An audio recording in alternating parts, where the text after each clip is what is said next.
What's up, guys? Welcome into Packers Total Access. My name is Clayton. You can check us out on packernet.com. Find me on Twitter at Packers_access. We are live on Facebook, YouTube, X, and Rumble. I'm joined alongside Jacob in Wisconsin up there in enemy territory on the Minnesota border.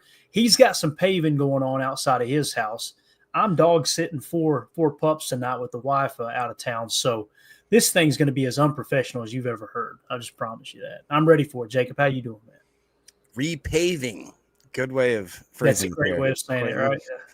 I'm doing good, man.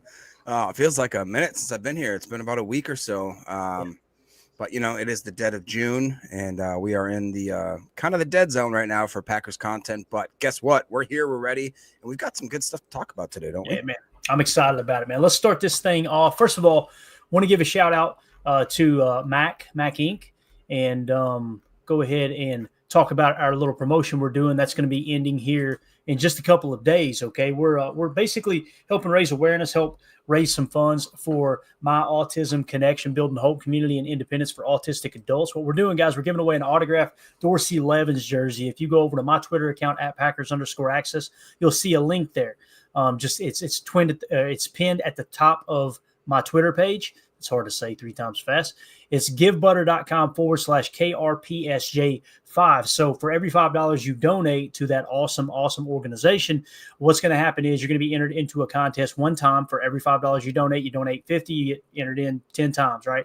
And we're going to put everybody's name on a wheel, spin it, and give away an autographed Dorsey Levens jersey. So make sure, if you want to donate to a good cause, give yourself a chance to win an awesome piece of memorabilia, just go to that link on my Twitter account there. Again, we appreciate My Autism Connection partnering up and just giving us an avenue to help raise some awareness and do some good out here, since this show sucks so bad. So, Jacob, let's jump into the first topic here, man. We got a question in our Patreon group, questions for the show. Patreon group's the best way to support what we do here at Packers Total Access, patreon.com/Packer Fan Total Access. Ron Sample says, if Wicks is still struggling with drops when Watson comes back, how likely is it that he is the receiver cut from the 53? Obviously, Jacob, when you're talking about the receiving room here, man, it's kind of crowded all of a sudden, right? And I know some people believe that our receiving room isn't that good. When you look at it here, starting from the top down, you got, and this is just how it's listed. Obviously, Christian Watson's going to be starting the season on PUP, on IR, so he's in the red here. We got Jaden Reed, Matthew Golden, Romeo Doubs, Dontavion Wicks, Savion Williams, and of course Christian Watson is going to be on the PUP.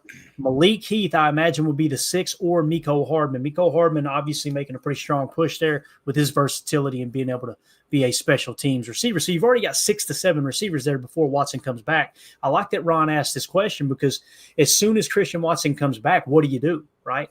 Now, going back to his question, if Wicks is still struggling with drops when Watson comes back, how likely is it that he's a receiver cut from the 53? I think it's highly unlikely, but what we're going to do is dive into some numbers real quick and let everybody in the chat kind of tell us what they think. So, Jacob, just right off the bat, man, as far as Wicks, do you see any scenario that when Watson returns that they would just cut him outright? Or in my opinion, I think they would try to trade one of these players, if anything, probably try to get a little bit of compensation, seeing that you're going to be coming out of week 5 bye. There's a chance that Watson comes back right after that, maybe a little bit later. It's kind of lining up for him to return right around the trade deadline. So I could see where a trade would be possible as well. But what do you think, man? I just don't think that they're ready to cut bait with Wicks yet. And personally, I hope that they wouldn't. I think the guy's got a lot of potential. And it's easy to kind of get distracted with, like you said, how many guys we got in this wide receiver room. And to be honest, I'm a fan of Mecole Hardman, man. The more I listen to him, the more I watch how he does operate he's a seasoned vet, and he's a guy that's been through some of the most critical and winning Super Bowl snap, being literally like game-winning snaps in the Super Bowl. Like you can't coach that type of experience kind of thing. But then you look at guys like you talked about, Malik Heath. I still, in my heart of hearts, just can't let him go, man. I can't let Malik Heath go. He's just, I love him too much. To me, more likely the scenario, other than Dontavion, would be the Romeo Doubs. It just, for whatever reason, it just seems like that's just way more likely. Just seems to fit more with what they'd want to do with the scheme. With the contract, just that whole scenario. And like you said, whether or not Christian Watson comes back at a certain timeline, I feel like him and Dobbs are kind of in that same, like, which one are we going with here?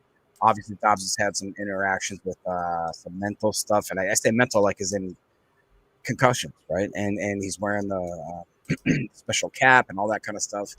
And he's always been kind of an interesting guy, and I'm not going to claim I'm not a weird dude myself, but we know Jacob. We know everybody on this show. Everybody that's associated to this show, man. They're true. The weirdos. Listeners, everybody. We're a bunch of freaking weirdos. But I just don't see a scenario where they are willing to give up on Wicks just yet. And maybe, by game 5, if something crazy happens along those lines, maybe I could taste that chicken. But right now, I'm a little too drunk to taste that chicken. I got you, man. All right. Well, when you're looking at the PFF grades here now, obviously Mecole Hardman only had 115 snaps last year, but he's the highest PFF grade in terms of the receiving room going into this season based off of the 2024 grades. But he had a 72.8. Next is Jaden Reed with a 71.7. Christian Watson with a 70.0. Romeo Dobbs, 69.7. Dontavion Wicks, 65.1.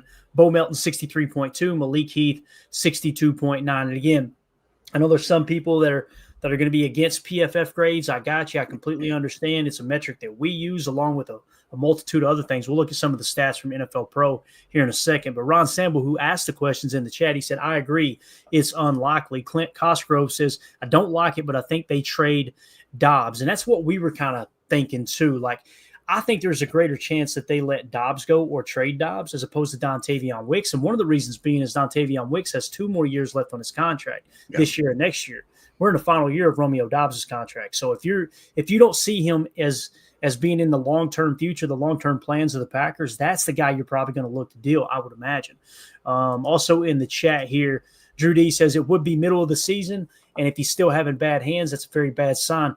Completely agree, Drew. His rookie year looked pretty solid, right? Last year, the drops were an issue. Although I will say this, much like Jaden Reed, the last 5 or 6 games of the season, if I remember correctly, Dontavion Wicks really cleaned the drops up. So we're kind of remembering that first half, maybe first 3 quarters of the season. But I'm with you, man. If he comes out and he's got bad hands again, not looking good. Let's see here. We got 11 Rydell. Hopefully I'm saying that right. Hardman over Heath. It's funny. If I had to choose today, Hardman or Heath, I'm going with Hardman probably because you got that guy. That's crazy. I think I would too. And that's crazy because I love Heath. Like I actually it'd be tough for me to pick another guy over Malik Heath because I feel like he's put in that work. He's a blocker. He's a dog. I really believe he's a true boundary receiver. But there's something about Mecole Hardman that just says that this guy's a professional and he's not messing around. I watched an interview with him as well, where it's just like he understands Green Bay. He's accepted the culture. He knows the what it means to be a Green Bay Packer. And I don't think he's just a special team / gadget guy. I think he's actually a type of receiver that could actually help us in the offensive game, taking the top off the defense and et cetera. Yeah, I think it's very well said. And since we're talking Heath here, let's just look at the next gen stats here. This is NFL Pro next gen stats. Obviously, just basic stats here. Jaden Reed led the way at 857 yards receiving and 6 touchdowns. Christian Watson was 620 and 2 touchdowns. The thing I always want to point out with Christian Watson's numbers, guys, 21.4 yards per reception is insane. That's wild. Next, you got Romeo Dobbs, 601 yards with 4 touchdowns. And then you've got Dontavion Wicks, 415 with 5 touchdowns. Then Malik Heath, only 97 receiving yards with 2 touchdowns. I believe this is through this is just a regular season. So this doesn't include the 1 playoff game, but just keep that in mind. Bo Melton finished with 91 yards. Now, the thing that sticks out when you look at Malik Heath, let's go catch percentage now, right? When it goes catch rate, he led the team in catch rate. Now, granted, it was only 10 catches, right? But he had a 76.9% catch percentage. Look at Dontavion Wicks on our 51.3, right? And Jaden Reed was at a 73.3. People, were acting like Jaden Reed had this horrible drop problem. I'm telling you, man, you got to be careful where you get your information from because with these drops here, we can click on this convenient little tab, look at every single target and every single catch, and you can determine on those targets in between those catches whether it was a drop or not. Also, the thing that sticks out here when it comes to Malik Heath, another statistic is notice the catch rate over expected. He led the team at 9.7%, right? So when we're talking about keeping Miko Hardman over Malik Heath, it's not like this huge slam dunk to me. I mean, obviously Hardman is faster. Hardman is more versatile. He can play that F. He could take jet sweeps, things like that, where Malik Heath doesn't have that burst. But we can't discount the fact that Malik Heath was so good with catch percentage and his catch rate over expected. His receiving EPA a little bit lower here at 7.4. So, but you see Dontavion Wicks down here, man, receiving EPA minus 12.9. So when you look at everything, you take everything into consideration, Jay, it kind of feels like Dontavion Wicks is the weakest link of those three receivers. But again, man. But he's drafted. Yeah, he's got two more years on that contract. So yeah, it makes you think they'll probably hold on to him. That's kind of my biggest thing here is when you look at a lot of the metrics, like you said, it's unfortunate that Dontavion is kind of towards the bottom of them. But I would argue too that, like you said, Malik Heath, man, you watch some of the stuff, even with his highlights at Ole Miss, he was a possession type receiver where he would pick the ball out of the air. He'd make something out of nothing. I can't remember the game, and I wish I could. I wish I was more like Tim, where he can kind of just remember dates and times and games and all that. But he caught a ball, I believe, like on the 5, made a dude miss, like threw him off him, didn't make a miss, like didn't juke him, like threw a guy off him and like dove towards the end zone and made a catch. And I just remember watching that, and we've all seen obviously when he does the block the guy into the freaking cooler highlight too, right? So Malik Heath just is kind of like, he's an old school wide receiver that I think has a lot more twitch and a lot more finesse to him that people give him credit for. And don't get me wrong, I want Dontavion to be that type of guy because he is different. Like the route running, remember when he first came out, we're like, dang, we haven't seen route running like that. Like he's crisp. He is Devontae Adams level crisp. That's what they were comparing him to, and that's a big comparison, right, for him to live up to. So maybe he got a little bit, I don't want to say awestruck or whatever, but that first year looked very tight. Like you said, he took a step back in year 2.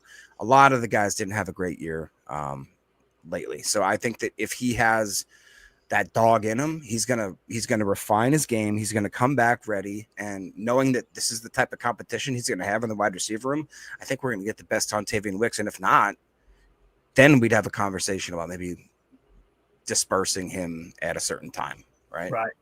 Ed Madden in the chat says, I think Wicks will be better holding on to the ball. He gets open. I like Hardman, but I can see Heath making the 53 because of his blocking. That's another great issue, man. We don't call him water cooler for nothing. If you guys don't remember that preseason game where he literally blocked a cornerback from the boundary, over the white line, past the bench, and right into the water cooler. It was unbelievable. I mean, the dude, the water boy, the cooler. He's a grown-ass man out there playing receiver. There's no doubt about it, man. Coach Lynn says they would not cut Wicks. Too much talent and a great blocker. That's another thing, too. He'll get in there and dig them safeties out when they got him in the F. He ain't scared of it. And in terms of the talent, Jacob, there's not many people in the league that has a route running ability that Wicks has. I mean, that's been talked about by a multitude of former players. The problem is you got to catch the damn ball. Yeah, like I mentioned earlier, like his route running was compared to Devontae Adams when he came in, saying like the dude's, he's crispy, you know what I mean? And one thing you would talk about, like you just said, the blocking ability. I randomly was looking through my Facebook reels, just kind of doom scrolling, and it came to that the Tucker Kraft touchdown where he gets it thrown to him. I think it was like kind of like a swing pass off the left hand side. He rolls up the sideline and he's got 2 guys to beat. He's stiff arm. It's against the Rams, I believe. He stiff arms the one guy, and he's got another guy to beat. Dontavion Wicks absolutely seals off this guy. Just completely seals him off to the point where Tucker just has to do a little side swipe, getting past him. And like you said, that's something you can't really teach wide receivers. They either got it or they don't. Like they're willing to go out there and put their neck on the line to help their fellow teammates. So to me, it's way too early, in my opinion, to give up on Dontavion. I just think Dontravion, isn't that correct? Dontravion. Yes. I just think that it's way too early. Give the guy another year or 2 at least, and with such a quiet wide receiver room, I think that we're going to see a few freaking gems just arise out of nowhere. It's always worth mentioning too, and we talk about this all the time, as we're leading up to training camp, and even throughout the duration of training camp, we're talking about, man, who's going to make the 53? He's going to be here, he's going to be there. And typically there's injuries that decide that for us. Somebody will go on the PUS, somebody will go on the IR for 4 weeks, and that'll kind of trigger the initial 53-man roster. Greg Rice in the chat said, didn't Wicks lead the team in targets? Yes, he did. He had 76 targets. Jaden Reed had 75. Romeo Doubs 72. And this kind of goes back to the Romeo Doubs thing. They wanted Dontavion Wicks to be able to take that boundary X position away from Romeo Doubs. Romeo Doubs is our best boundary X. There's no doubt about it in my mind. Now, when they started trying to force Dontavion Wicks into that, the reason they did is because they're looking at that contract. That's what I think. And that's what ticked Romeo Doubs off. And I'm not justifying Romeo Doubs getting upset about that. It obviously led to a suspension. He's seen the writing on the wall, I think, that, hey, I'm getting ready to go into the last year of my contract. This dude's younger than me. He's a better route runner than me. He don't have the hand. He don't have near as good a hands as Romeo Doubs, don't get me wrong. But I think he was going in kind of like, hey, I've got to do something to try to secure this because they're literally taking reps away from me and giving them to him.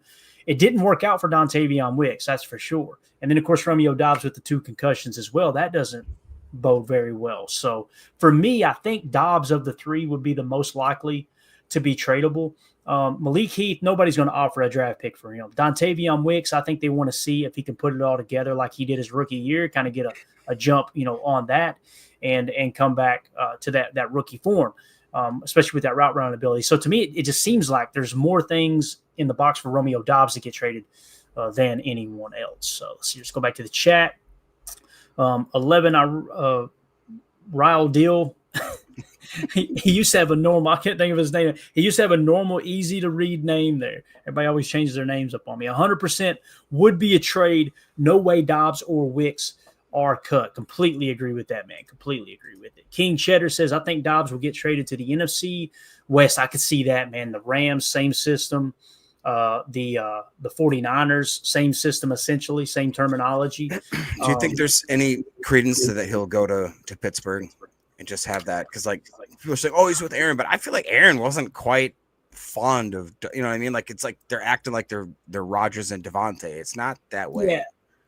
Yeah, it's definitely not on that level of a Devontae, obviously. But also, I think it was blown way out of proportion when what Romeo Doubs said that made everybody all of a sudden assume and believe that Aaron Rodgers and him didn't get along was he said, I appreciate everything that Aaron Rodgers did for me, but outside of football, we never really talked that much. No.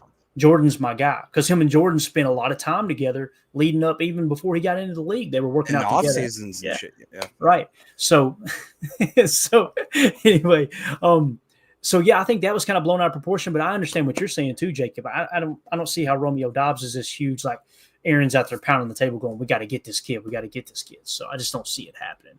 Let's see here. Chuck in the chat says Doubs only had 4 touchdowns, ? That is correct, according to NFL Pro, sir. So, yeah, kind of surprising. The year before, I want to say he had almost 10. Like he had like 8 or 9 or something crazy, right? Drew D in the chat says a bunch of Reed's drops were from Love throwing ducks while injured. Yeah, there were some bad throws in there. We kind of talked about that. It's amazing how a receiver sits down in a zone, the ball's off the mark, he lays out full extension to dive for the ball. It hits his hands, and PFF's writing articles about how he dropped the ball. That blows my mind. Lorenzo in the house. Good to see you, buddy. Says, Golden a number 1 wide receiver or just a deep threat? Don't know much about him. In my opinion, Lorenzo, nobody's a number 1 until they prove it. To me, what you're going to get with Golden is you're going to get really good hands. He attacks the football. He's got strong hands. He's got really, really good body control. He's very smooth in his route running. As Aaron Rodgers said, he was very polished, I think was the word he used coming out of mini camp there. So we'll see, man. We'll keep our eye on this whole receiver thing and see if one of these 3 players may be traded. If it's Romeo Doubs, if it's Dontavion Wicks. It's all going to come down to how people perform in camp and then obviously injuries. Go ahead, Jake. No, I was just going to say, I have a weird suspicion that for whatever reason that Savion Williams is just going to be a bigger component to this offense that people are thinking he is. And I think, I can't remember if I watched a press conference with, I can't remember if it was the OC or something that I just, like they name dropped him to a point, like in a certain situation, in a certain sentence where I was like, That's not just a coach speak type thing. Like he's like, Right. we want to get him involved in as many things. Like he can take it out the backfield. He can go through, obviously on the bottom. He can work in the slot. He can do. And I'm just thinking, like, man, maybe they are that confident their wide receiver room is so deep that there could be a potential trade for one of these guys. Like you said, we need to see it from Golden. We need to see it from Savion. We have to understand that these guys are actually worth the draft positions that we put in them. And isn't that weird though? I mean, like, can't remember the last time we had a first and third round receiver that we're like, all right, show us what you got, boys. Like that's crazy. And the thing about Savion is he was not utilized as a true wide receiver at TCU. He's a gadget guy, right? He was a gadget guy. They'd put him at Wildcat quarterback. They'd run him out of the backfield. When he did get those reps, his contested catch rate was unbelievable. Like he was so good at going up and getting those 50-50 balls. But on the flip side, he had a ton of wide open drops too. So you really don't know what you're getting with Savion yet, but I do think he will surprise people at how polished he is as a receiver just because people see the college tape and think, well, they didn't use him there because he couldn't do it. I think he can. I really do. Coach Lynn can create separation also in a hurry. I mean, there were some routes wasn't there, Coach, where he was breaking people's ankles in college. You look at his separation percentage and his high point capability and his contested catch rate, it's like 89% or something like that. Like the dude, like you said, he's a gadget guy kind of thing. But he's not just a gadget guy. Like when they put him on the X, when they made him do, geez, come on. when they put him out there, like he legit goes up, man. He makes those plays. Like he is not just I think he's a blessing that he had that for TCU because he could. Dude, they throw him at quarterback. They throw him in the Wildcat. They throw him at tight end. They put him everywhere. He was in the slot. They throw him over at Z. He was all over the place, all over the joint. Ed Madden says, I'm trying to temper my expectations for Savion. He could be a nightmare for defenses. I agree, man. That's the right way to approach it. And then if he's a hit, right? So that's going to do it for that little segment there, Jacob. We'll go ahead and wrap up the wide receiver talk. Just wanted to kind of touch on the possibilities of those trades. And it looks like we got a celebrity in here. AFAM's mom said, Jacob, stop leaving me on read. My phone died, baby. I don't know what to tell you. I got a new number. Who it is? Oldest excuse in the book. All right, let's move it along here, man. Let's talk a little offensive line. Let's talk about the hog mollies up front. PFF put an article together here, offensive tackle rankings, top 32 ahead of the 2025 NFL season. So I think this is really cool because, obviously there's 32 teams. And I think the root of this article was to go, hey, who are the top tackles from each team? But it doesn't fall that way, right? There's going to be some teams that have multiple tackles that make this list, and there might be a team or two that didn't have a single tackle on the list. And the reason I want to start with tackle is because it is a tier 1 position of importance, right? Offensive tackle and quarterback on the offensive side of the ball. On the defensive side, it's edge defender and 3-tech, defensive tackle. Okay, those are what I see as the 4 most important positions in all of football. So let's start with a tier 1 position here at offensive tackle and go right down the list. Number 1, from the Philadelphia Eagles, Jordan Mailata. Number 2, Tristan Wirfs from Tampa Bay. Number 3, Rashawn Slater from the Los Angeles Chargers. Number 4, Trent Williams from the San Francisco 49ers. 5, Lane Johnson from the Eagles. So the Eagles have 2 tackles in the top 5 on this list. Wild to think about. Number 6, Penei Sewell from the Detroit Lions. Number 7, Christian Darrisaw from the Vikings. Seen a couple NFC North teams appear in here. Laramie Tunzel in the number 8 spot. With the Washington Commanders. And then at number 9, Jacob, we have our very own Zach Tom. Here's what it says. Tom has gradually improved during his 3 seasons in the league. He ranked 40th with a 68.3 PFF overall grade as a rookie. Remember that, guys. We talk about this every year. If a rookie grades out in the 60s, their rookie year, I'm telling you, you want to put a bullseye on that dude and go watch him next year. He's going to really excel. We've seen it year after year that when players do that, the next year they take this pretty big jump. As you see here, he improved to 15th with a 79.7 PFF overall grade in 2023 and then finished 6th with an 85.8 PFF overall grade in 2024. His 87.8 PFF run blocking grade this past season ranked 3rd among all offensive tackles. The Wake Forest product got off to a hot start in pass protection in 2024, not allowing a single pressure in 4 of his first 6 games. Zach Tom, got to give that man his money, Jacob. Yeah, I mean, we do. And, all the hype about the Jaire stuff and other contract talks, like this to me is the most important one. Like, if we can just lock this dude down, do it now. You know what I mean? Let's don't wait until he starts testing the market, looking at what other people are doing, kind of thing. I would really just love to Zach Tom. He seems like a Packer. What was he, a 4th-round pick, right? That's what they said there. Yes, that's right. Yep. I'll never forget Ryan all of a sudden, like right before the draft, being like, "Hey, Zach Tom, like freaking watch this guy." I think that's maybe one of his best calls that he'd ever said. Is calling that shot, and I can't help but agree. I mean, you just watch that progression. That's exactly what we look for every single time we're watching for PFF, and PFF isn't everything. We always say that, we preface that, but you look at that progression, that to me shows that a guy knows what he's doing. He's a freaking dog, and he's ready to get his money. So give him the money. Let's do it in the most efficient way possible and quickly as possible. Yeah. Andy Monday says Tom's run grade and pass pro grade are balanced well too. Yep. So balanced. And, that's something that, like we talk about with Rasheed Walker, great pass blocker. Here they go. Wilding out. Something about that. Get out of there, Emilio. Yeah, there goes when Lincoln goes downstairs. When Lincoln gets his 125-pound butt off this couch and walks downstairs, something's about to go down. No doubt about it. So he says Tom's run grade and pass pro grade are balanced well too. Andy Monday did, not my dog Lincoln. It's a great point. And again, with Rasheed Walker, got to get that run blocking up. Got to get it up. Right. And that's what's preventing him from making the big bucks. That and his draft status was, it's one thing to say a 4th-round pick. Okay, he ended up being a stud. We'll pay him big money. 7th rounder, it's almost like you got to continue to prove it, as Mark Tauscher always says on his daily show. He says 1st-round talents all have to prove they don't belong. Right. 1st-round picks have to prove they don't belong. 7th-round picks have to constantly prove that they do belong. That's just the way it is. He was a 7th-round pick. He would know, right? And let's see what else here in the chat. Yeah, just look at Walker. He's got to deal with it right now.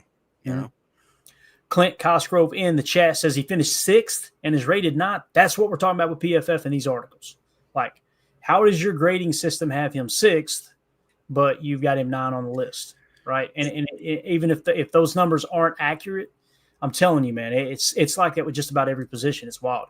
Drew D says, pay the man now. He's being reasonable, man. Yeah. Could not agree more, Drew. Like, and again, that information was not leaked out by the Green Bay Packers. That was leaked out by Zach Tom's camp. He's asking for, what was it, Jacob, 4 years, $25 million per.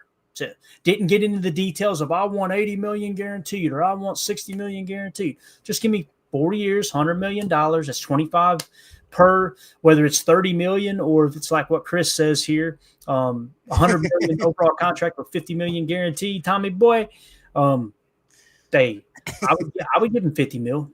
I'd give him 50 mil guaranteed for sure. I would. I mean, just do it now and lock it up and just don't like I said, don't create drama, please. Right. And somebody else said it in the chat. I can't find it, but it's just to me it's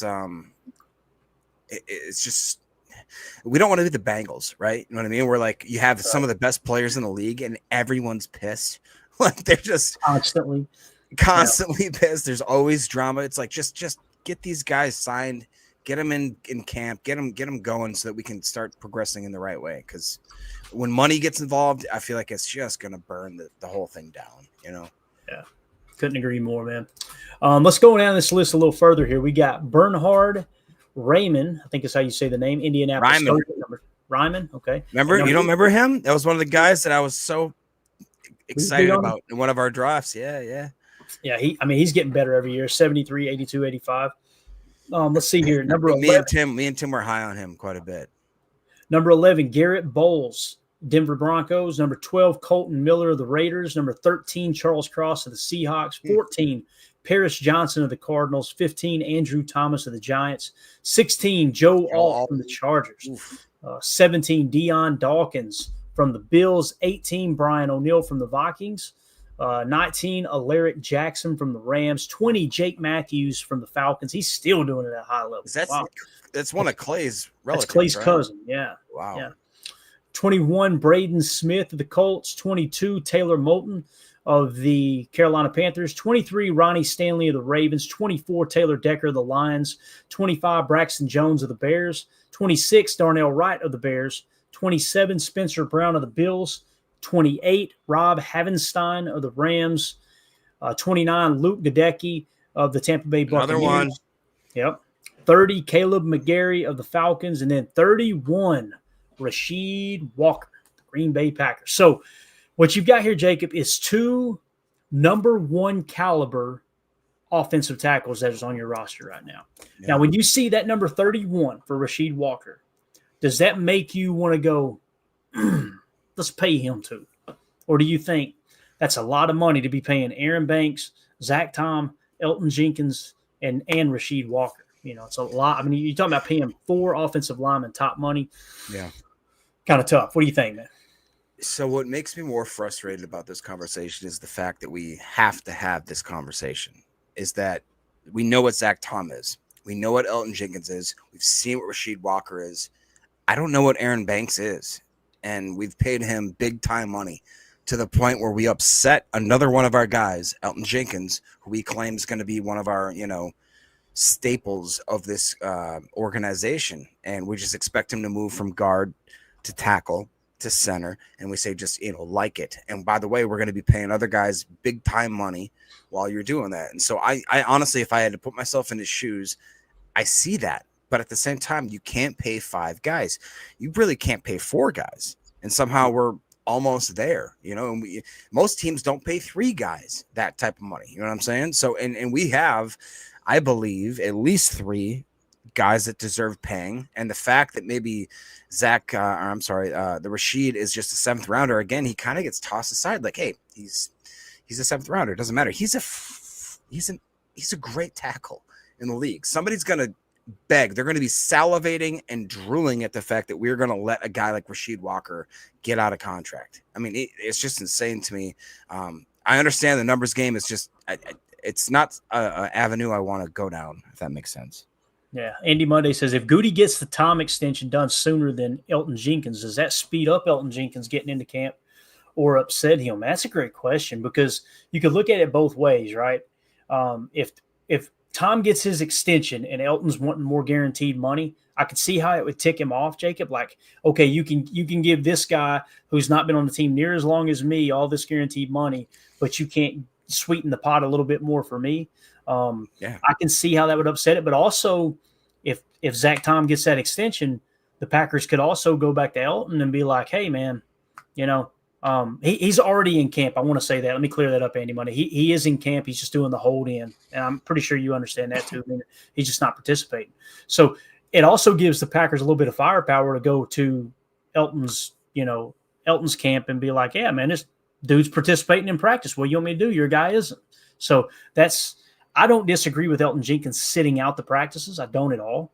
However, you can understand the Packers looking at it a little bit different in that regard. Like, hey, look, we need you to contribute then. You need to prove that you can play center for us, right? As silly as that sounds, but Elton Jenkins I think he's going to be a damn good center. I do.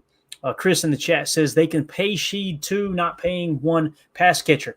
This year they could, right, Chris? And even next year they could. But the problem is Christian Watson's coming up for a contract. And if you pay Sheed, if you give him a 4-year deal, which is probably what he's going to be looking for, right? If you give him a 4-year deal, guess what happens in year 2 of his deal? Jaden Reed's up for a contract. Yeah. So you've got to kind of project, you got to model your roster out. And when you do it from that perspective, you got to look at 2-3 years down the road, like, oh yeah, that's right. This guy's going to be coming up for a contract. Now I know by that time, Elton Jenkins' money will probably be coming off the books and you'll be paying 3. The problem is you're only going to pay 2 is what they've done in the past. 2 like top money. Yeah. Do you think that it's worth it at all for the Packers to offer him a 1-year prove-it deal or to franchise him, or do they just let him, run the contract out? Like, yeah. Is there any benefit there to just doing one of those things? Like, to me, it's almost kind of one in the same vein, right? Yeah, you could. And the reason being is the salary cap is so manageable when it comes to guaranteed money. And even with franchise tags, you could spread that out because it's fully guaranteed. You could spread that out over voidable years. So if you want to get very aggressive with the salary cap moving forward and tack on 2 or 3 voidable years on the Rasheed Walker, let's say Rasheed Walker, they don't get the extension done. And then you go into this season and he just balls out. He's a top 10 tackle. Then you hit him with the franchise tag. tack on 3 or 4 voidable years onto that thing, and then you could spread that franchise tag out, a good chunk of it, over 3 or 4 voidable years, and then try to get a contract extension done. That's another way you can kind of bridge the gap. But again, I go off of precedent, and I know it's a boring way of looking at things, but it's the most realistic way of looking at how the Packers and this front office has modeled out rosters for, through the last 2 GMs.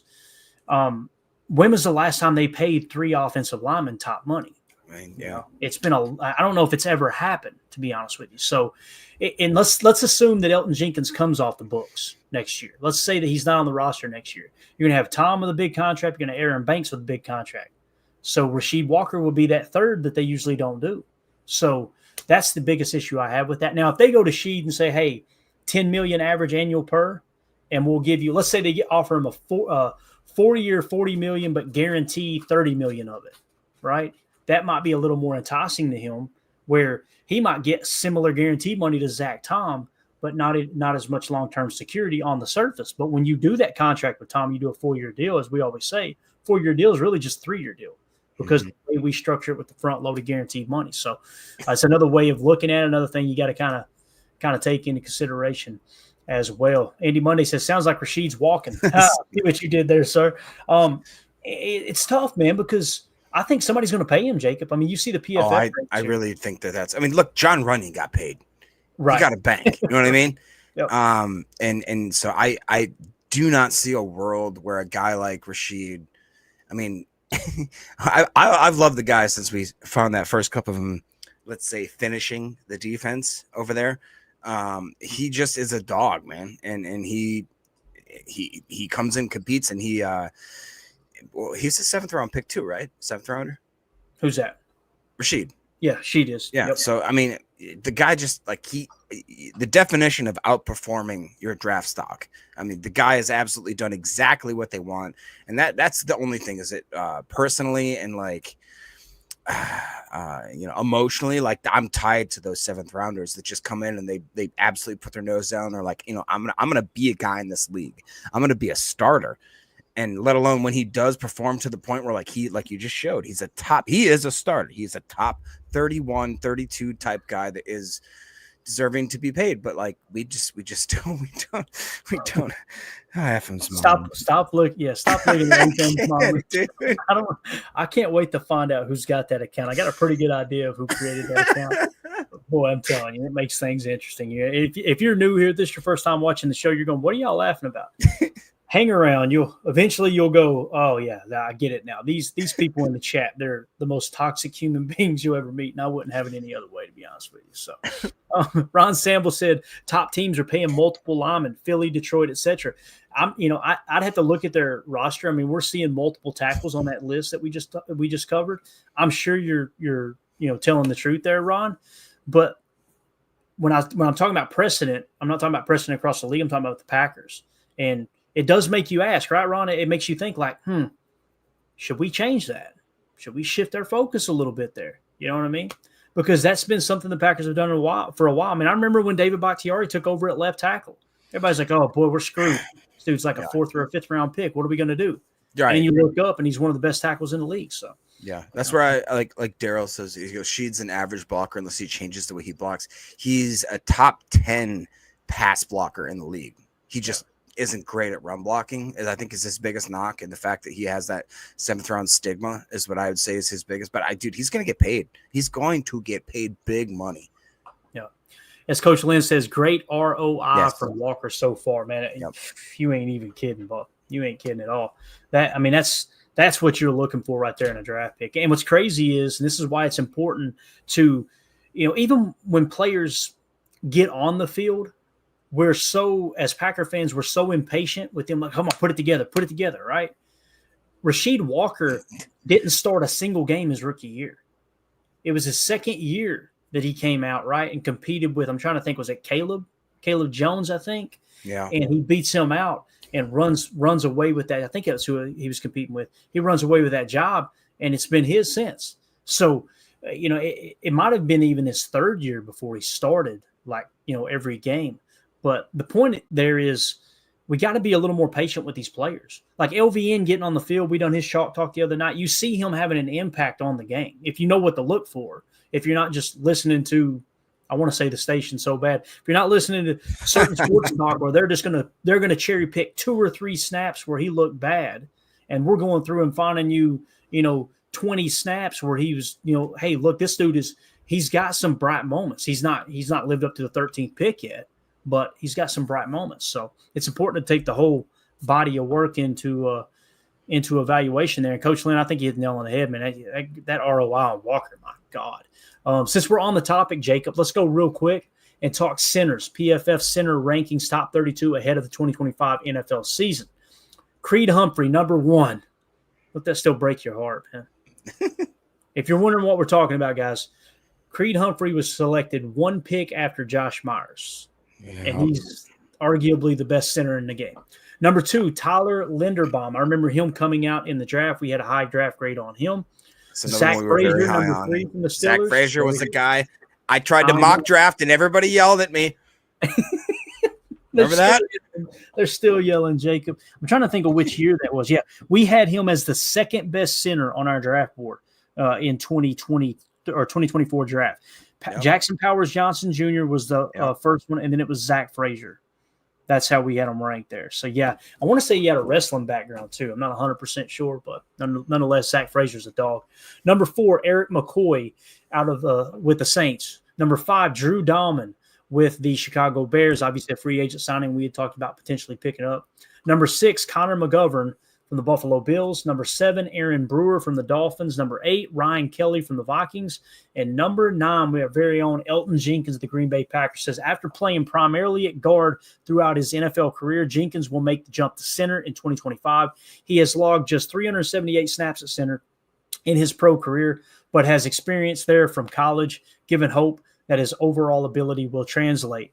Jenkins' 81.6 PFF pass blocking grade over the last 2 seasons ranks 2nd among guards. So it'd probably be 1st among centers, I would imagine. Probably pretty darn close there. So Elton Jenkins projected to be a top 10 center going into this season. Jacob, what do you think about it, man? I hope so. I mean, it's just one of those things where we just assume it's a plug and play because we've been told it's a plug and play type situation. But, the only situational evidence we have, wasn't it in the Philly game or something like that, where he got kicked inside or one of those games where like Detroit. Detroit. Yeah.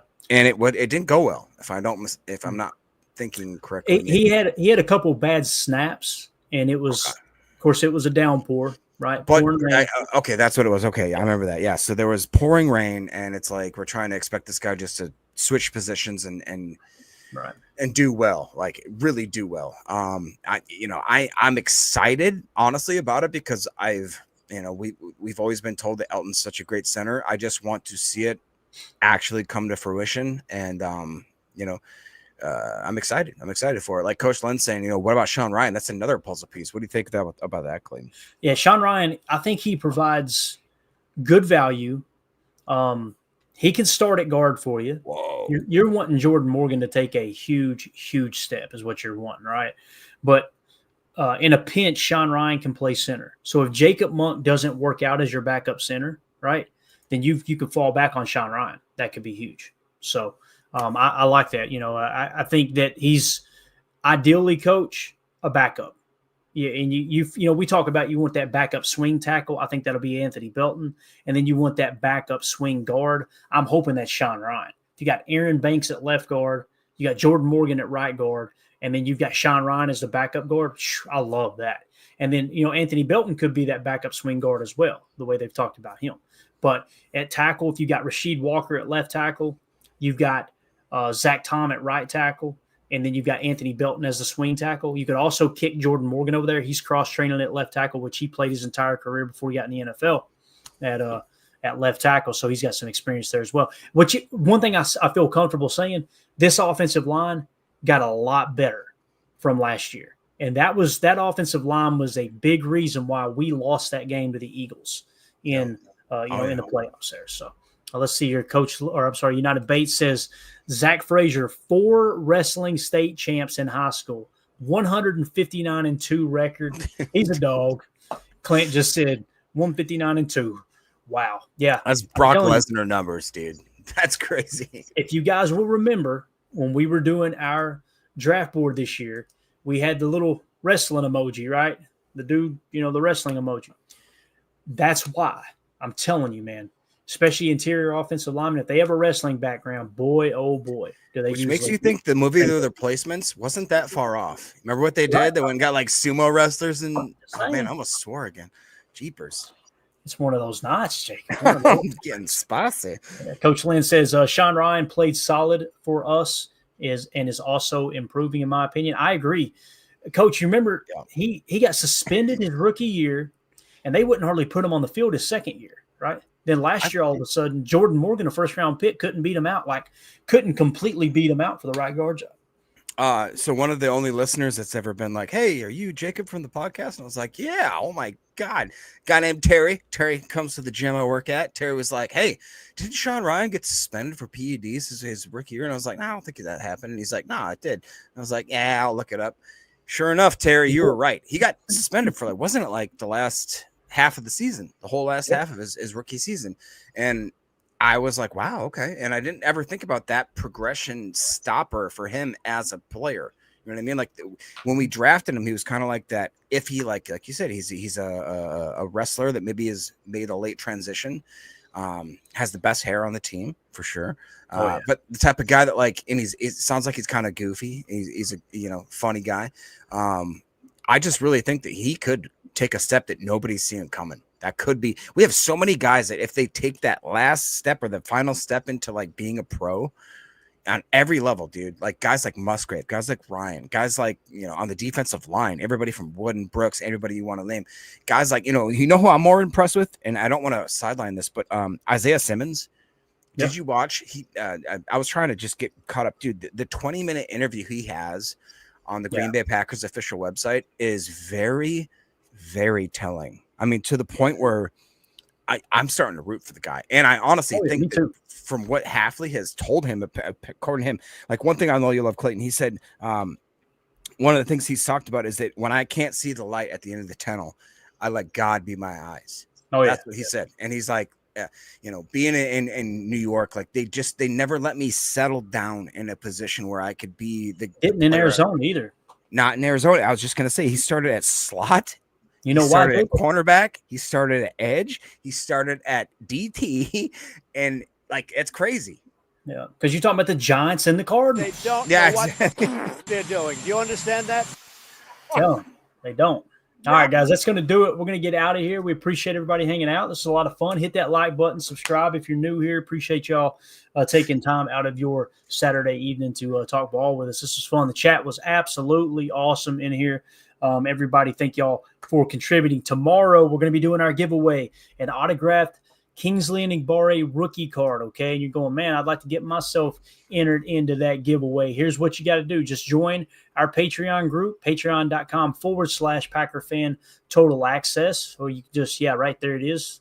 And we've got, I think, a QR code I'll throw up here for you guys real quick. I just noticed it wasn't up there. You can scan that QR code in the upper right as well. Again, patreon.com/Packer Fan Total Access. It's the best way to support what we do here. Anyone who's a member of the $3 tier in there, which is the cheapest tier there is, we'll put your name on the wheel, spin it, and give away that card to whoever it lands on. Also, everyone who is asked about YouTube memberships, joining and being entered in the contest, we're doing that again, okay? So we're going to take them both. If you're a YouTube member here of that group, as well as our Patreon group, you'll be entered into that giveaway. So that's going to do it, guys. Appreciate everybody. We will see you tomorrow for PTA Live, 6:30 p.m. Central Time. We're going to continue these rankings. We got linebacker, safety, edge, running back. We're going to break those down. We've got Josh Jacobs, Chalk Talk queued up. We're going to hit that. We're going to break down some tape. We got Jordan Love's 24 passes last year of 20-plus air yards or more that he completed.